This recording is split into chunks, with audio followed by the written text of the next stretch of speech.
what makes you think that writing or publishing a piece of content in written form would surpass time? Like, is there some belief in you personally that you think, like, this is how my thinking could get better, or are there like other paths to believing in writing? Well, in terms of writing a book, I think about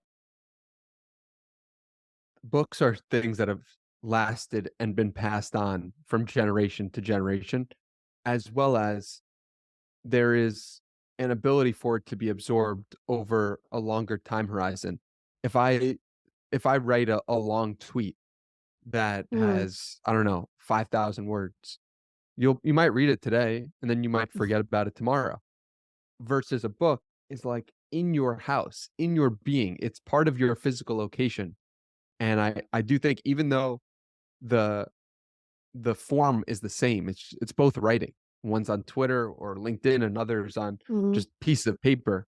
The fact that it's on piece of paper and that there's clear thought to it, like, it makes a big difference to how it's received and how people sit with it, and it is in alignment with thinking about things from a longer time horizon.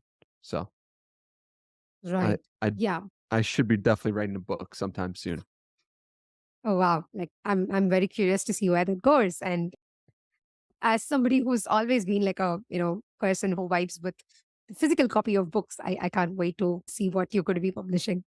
And it's kind of funny that you talk about the whole press side to books, because I know that there was a point in time that you said how podcasts are like printing press for audio, right? Because when you started a podcast, you clearly kind of did anticipate that this is going to like go this great in being able to connect with so many great minds and so many good thinkers, I should put it. So when you said that, it's like printing press for the audio, and I was like, oh wow, that's a nice way to put things through. And that's also why most people instantly get attracted to this concept of a podcast. They're like, oh, I think I could start a podcast. And but that's not giving them a longer curve, because some people start with that impulse, but then stop with the whole thought saying, okay, what if I start? Like, there are like already tens of millions of podcasts. Like, what difference would I make? Or what is it that is in me for me to like start a podcast?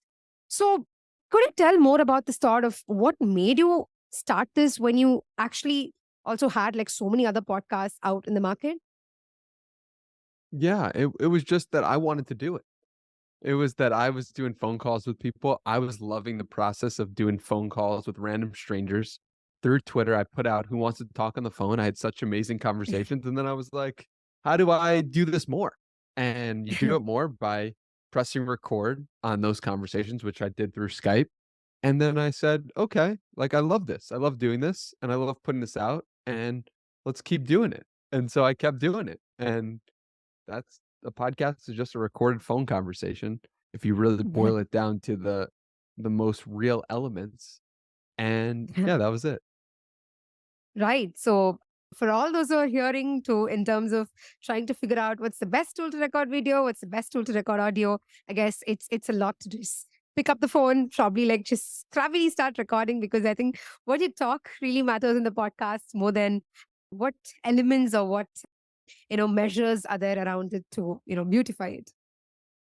Yeah. It's really about the love of having a conversation and connecting with a human being. That's what, to me, the podcast is at its core.